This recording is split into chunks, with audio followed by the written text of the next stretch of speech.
Hey guys, it's Jewel. Welcome back to my channel.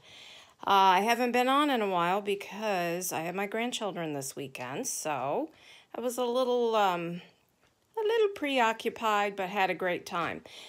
Today, I wanted to talk to you about this great stuff that I use, and it's called Kraft.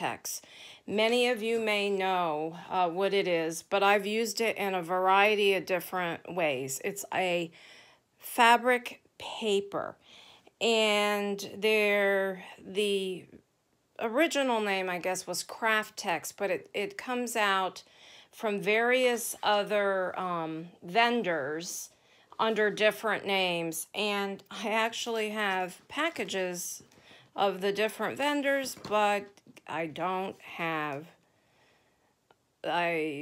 got rid of the labels. So I'm going to show you some of the things that I do with this great material.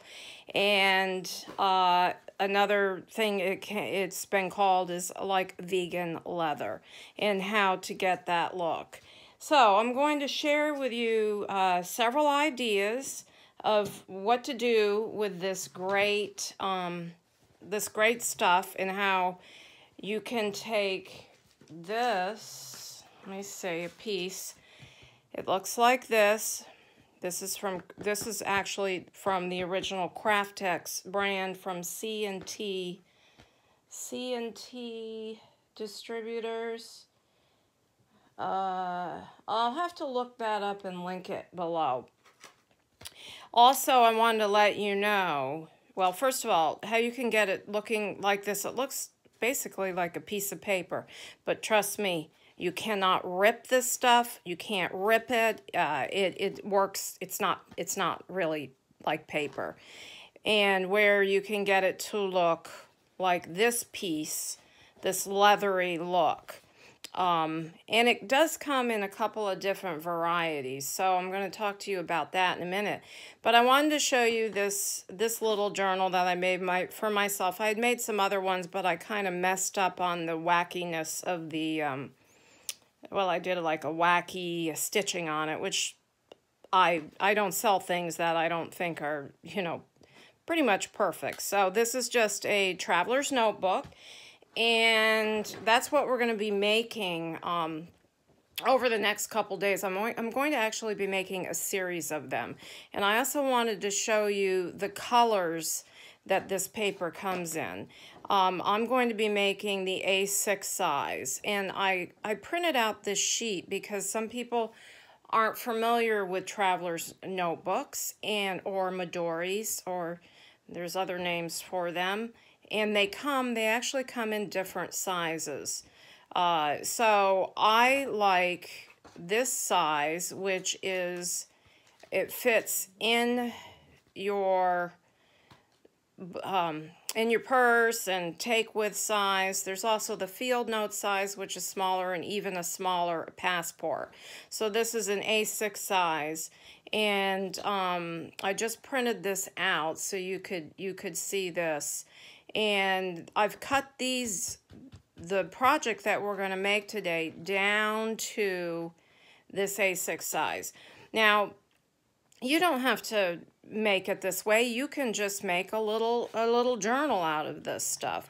But I wanted to show you this, where I ran it through the embossing folder, but there's actually two pieces of this Kraft here, and on the inside you can see I achieved this leather look. So I've sewn two pieces of this together, and it is a very thick and sturdy cover. And this is actually just a removable little insert, and that's what basically I made a bunch of these inserts, and I made these books, and I've already sold them, but this one I'll just keep for myself because I messed up on it.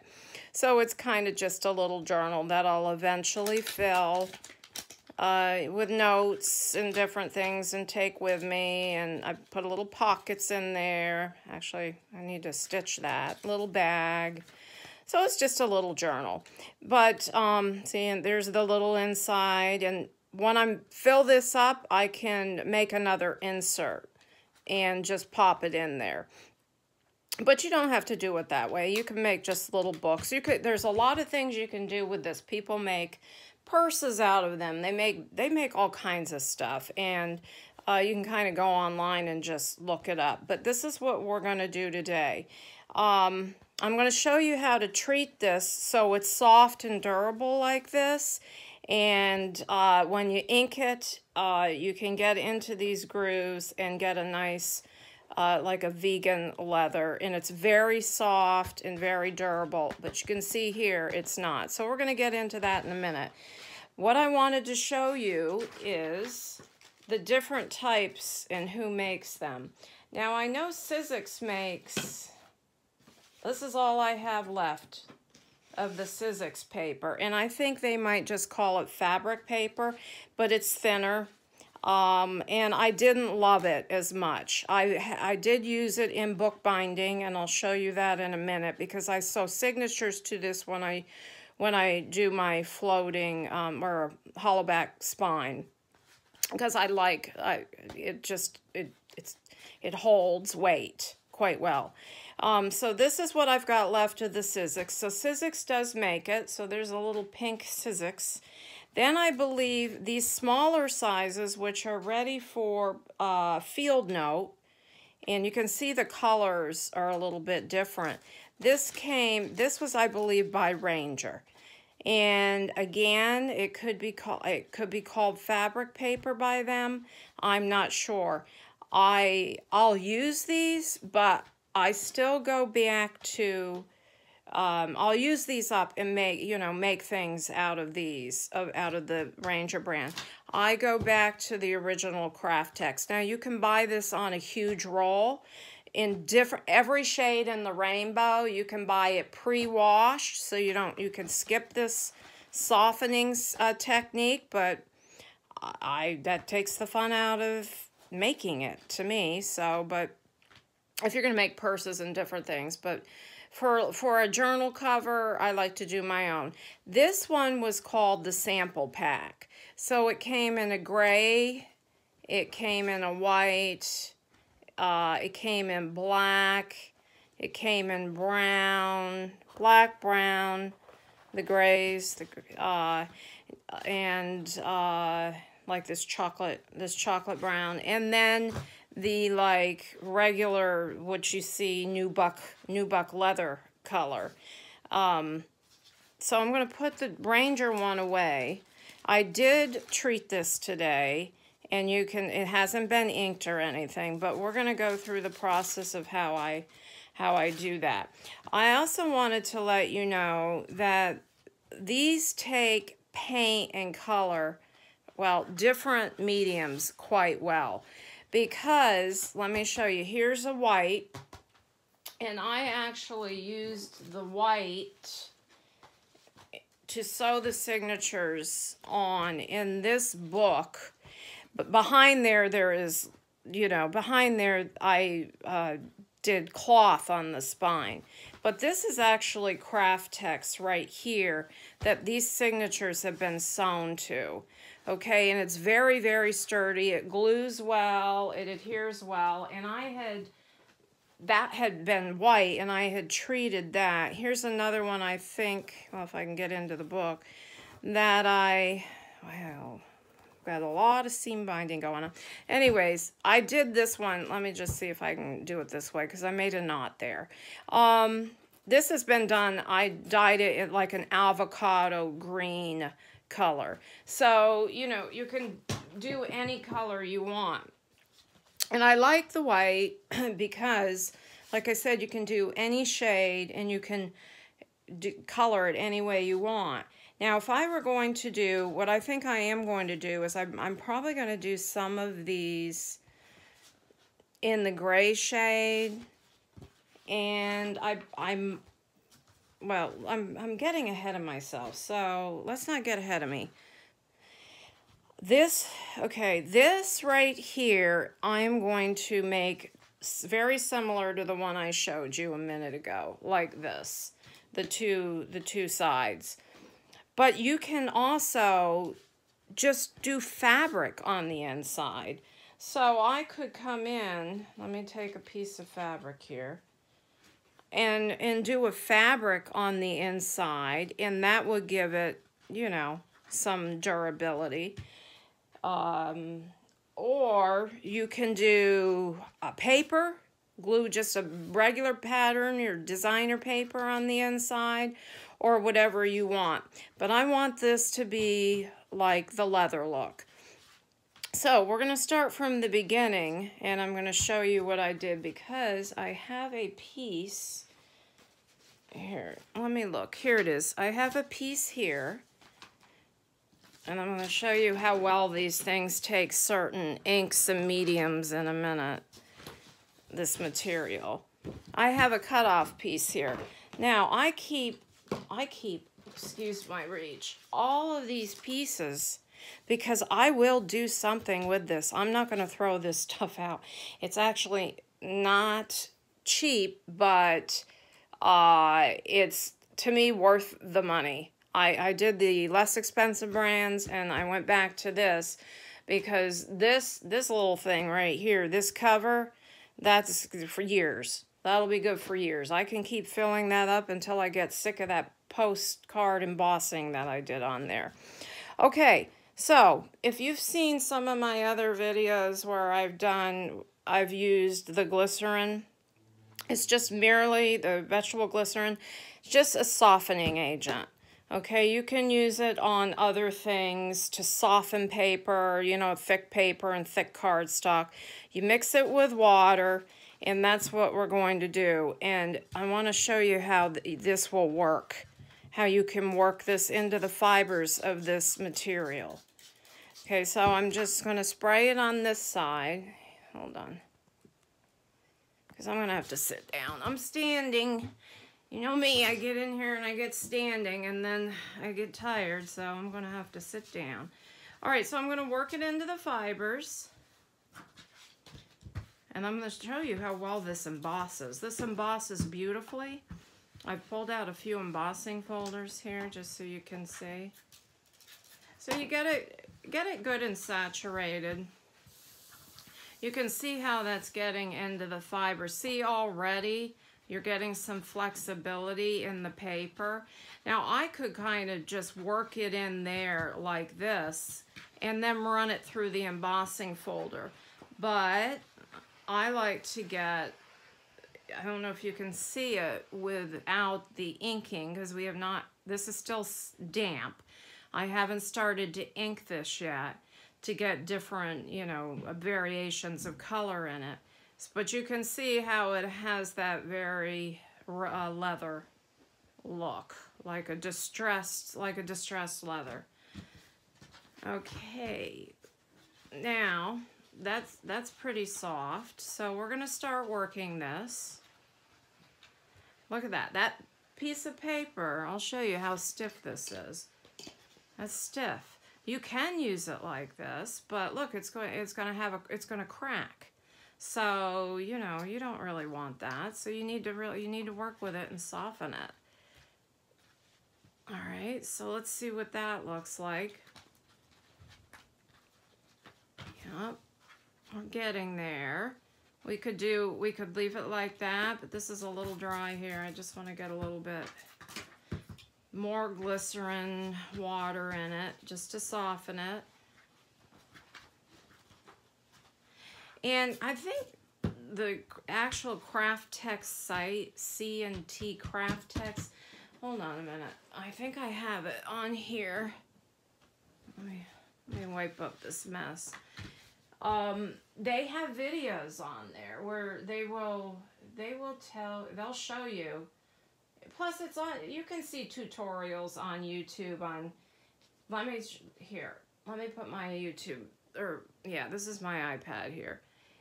See, it's called Kraft Text, and this is the pack I bought, original unwashed.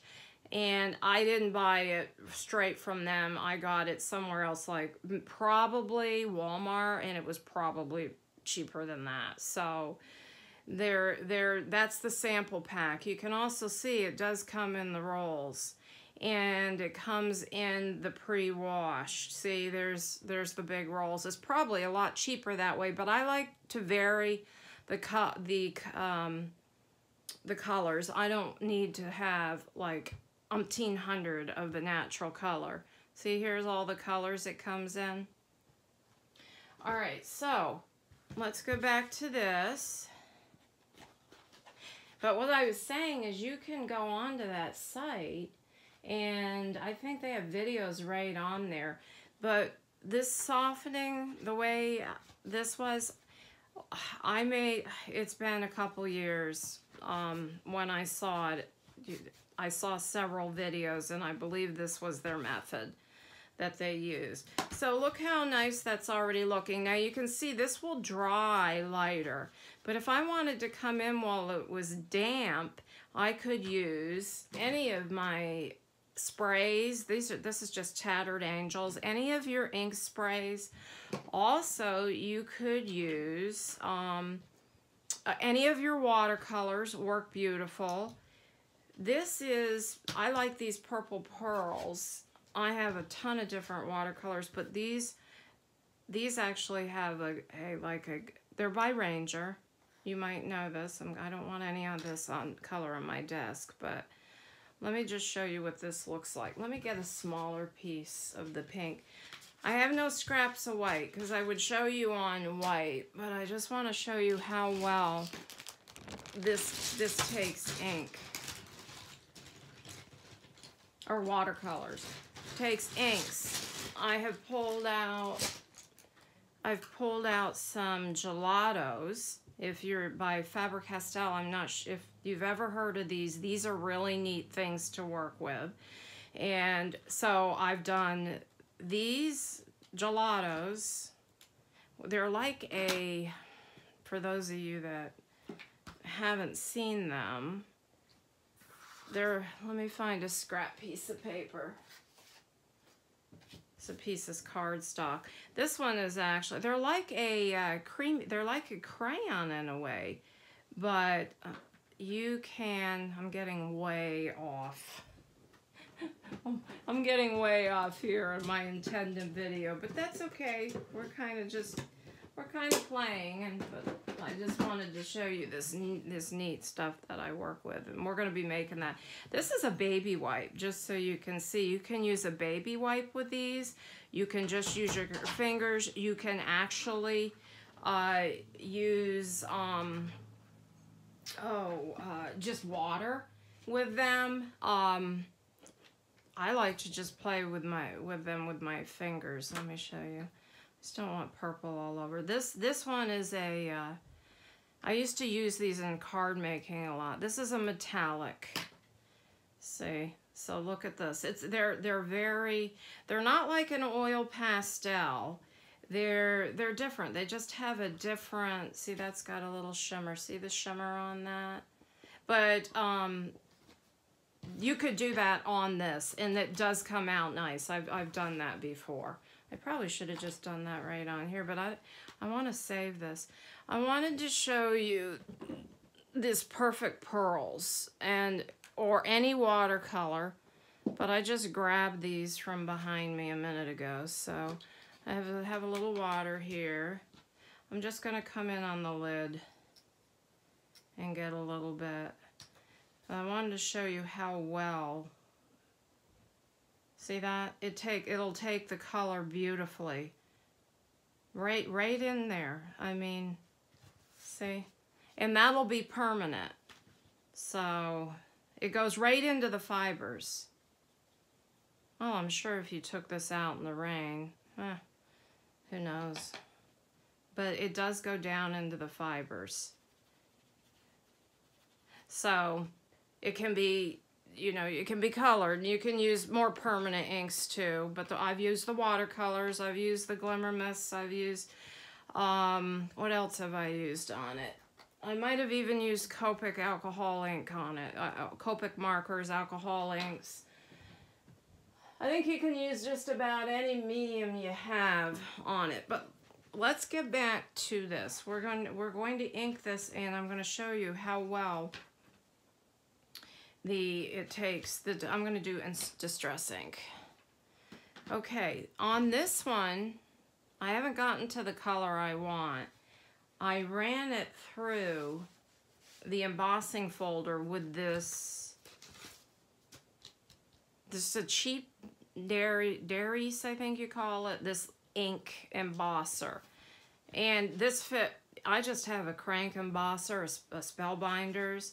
And what I did is went through this way first and then went through this way. But it was after I softened the paper and it was after I inked the background color. So I'm going to show you, we're going to go ahead, let me get this over here. Am I in frame today? Okay. I'm in frame. I'm in frame. The colors I used on that,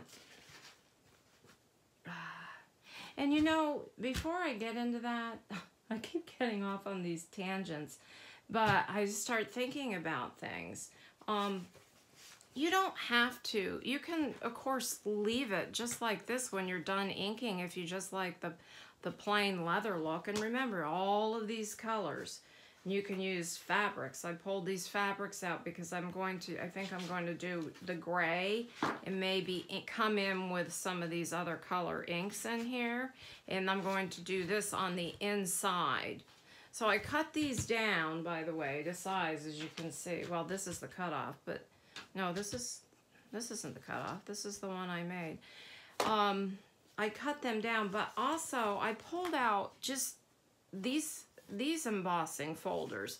So this is just the little edge ones.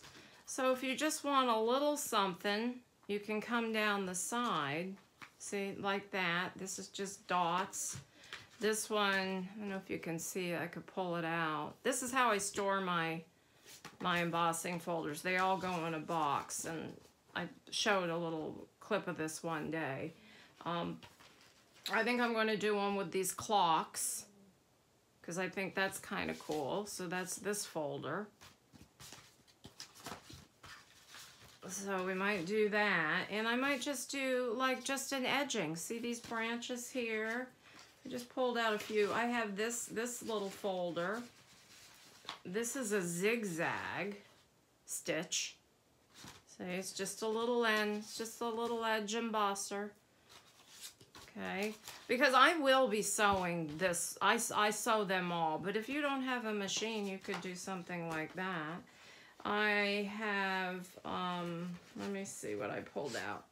The keys, I have this is so very pretty. On maybe if I do a baby blue color, the white, I have these materials. This is some of the materials I pulled out I might do on the inside of the lighter color. Kraft text. So I might just do that. So there's, I mean, the possibilities are endless, or you don't have to emboss at all, and you can just have this. So let's go ahead and ink this a little bit. And what I used on this one, I used gathered twigs, I used walnut stain, and I use spice marmalade. And that sounds odd, but the spice marmalade has been brought in for this warmth. Let me see this one. I'm sure it's in here as well. See, I'm pretty sure. It looks like there's some warmth in there, but I don't even remember what colors I did on this because I did it a long time ago. All right, so this one, I'm not 100% thrilled with this yet, and I will work on that later, and I'll come back probably tomorrow with this sewn and show you how to put the holes in if you want to do something like this, you know, and make one of your own. This is just elastic. So, all right, let's ink. I'm going to start with the spiced marmalade. Now remember, we only have to do one side of this because it's going to be sewn together. So I'm only going to do one side. You're not going to see the other side. So we're going to do the spiced marmalade. It gives a nice warm... Oh, that's too much over there. Hey guys, this is another thing. if you feel like you're just getting too much, you can always either just go back and spray some water on here and remove some of your color. Okay, if it's a little, like if you have a new ink pad and you're like, ooh, that's just too much. You know, you can do that with distress inks. And you can squirt them over here. You can get the refills, squirt, you know, and do on the side and just dip your thing, and you don't even have to have an ink pad. There's a lot of videos out there about using distress inks. So you can see the warmth in there. So we'll start with that, and then I'll go back until I'm happy with the colors. And now I think I'll go in with the walnut. Okay. And then I'll go in and I'll do my edges. So this is going to be the inside front cover. And more than likely, I'll probably, because I'm going to be selling these, I'll pop these into my Etsy shop, the whole series of them when I'm finished. I'm just going to make a bunch of them. Because I'm not in the mood to get into a big journal right now. I'm just not feeling it. I actually started a huge Beauty and the Beast journal, and I cut all the papers and everything, and it's ready to go, and I just can't, I can't get into it right now. So I put that project aside. I have about 10 different covers that I've put aside that I've made, and I have to go with the flow. I am going to come on though and start with building a journal, a round spine journal from scratch, an heirloom journal with you guys. That is on my list, but I want to do a couple of smaller projects first, maybe some tucks and pockets and things like that. Okay, so we're getting some good color there. Oh, what am I? Yeah, this is Gathered Twigs.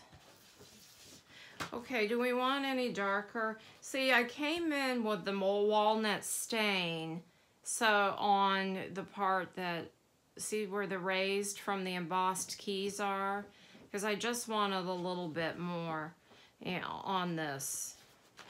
I don't even think I'm going to do the walnut stain in here. I think I'm just going to do those two colors. I'm going around the edges,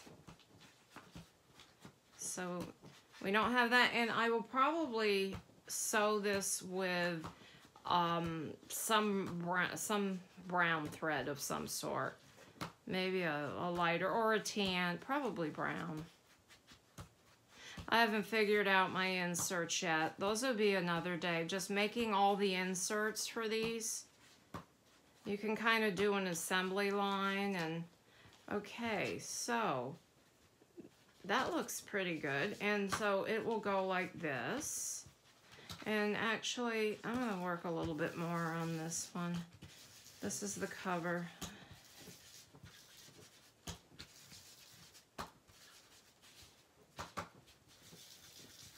I like to kind of come in at the corners. Okay.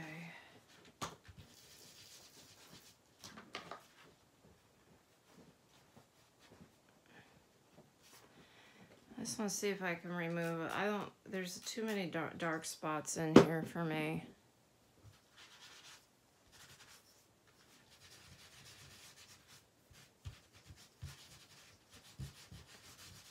I didn't love that walnut stain. It was just a little bit too dark. Okay. And what I'll do here is I made the outside just a tad larger than the inside cover, or the inside, because I knew I would be folding it. You see what I mean? So it would line up a little bit better. Because whatever, you know, if you make your signatures and you make your pages, the further in your pages get, the smaller they need to get because you're stacking them. So I just want it's just a teeny tiny bit. I don't know if, can you see that? So if you're cutting down these to make yourself, just food for thought. And I could maybe just put a tad of glue. These are still damp, but I will go and I will sew around these. To be honest with you, I think I'm probably going to round the corners, but I'm gonna wait till they dry a little bit. They're damp still. But what I did to speed this up so I could run it through the embosser is I did use my heat gun on it. Okay, so that is that on Kraft. Just wanted to show you, let me show you a couple of these, put some of this stuff away, a couple of these fabrics that I picked out that I'm probably going to do fabric in a couple of these. Just if you, instead of cotton, if you want some, this is duck cloth, if you want your book to be a little bit, if you want the inside to be not leather looking, but like a fabric in there, then this is a better option than maybe just a thin cotton like this. So this is thicker, this is a duck cloth, okay? So you could use that. So I pulled these out because I thought these would be pretty if I go that route. I just pulled them out. So that's pretty much it, guys, for today. I just wanted to show you, you know, the process of using this fabric paper. This is the Ranger one, and I haven't done any inking on. I think this is by Ranger. I'm not 100% sure, but I'm going to do a little research on where I've had it in my stash, that little package of them. And I believe these were at Tuesday Morning. They came in that, it was like six bucks or something. I'm sure there was white in there, but you can see this is not as thick as this one, the Kraft, the original Kraft text. This is a little thicker, and I think I like the way it works better in my hands. So that's it, guys, and I'm going to make some of these, and you know, if you guys want to try your hand at making some little traveler's notebooks or little books out of this Kraft text, have at it. Make the big books. It's just, I don't make the big books out of this because it's just a soft-sided traveler's notebook, and it's expensive. So that's it for today. All right, have a good one. Bye-bye.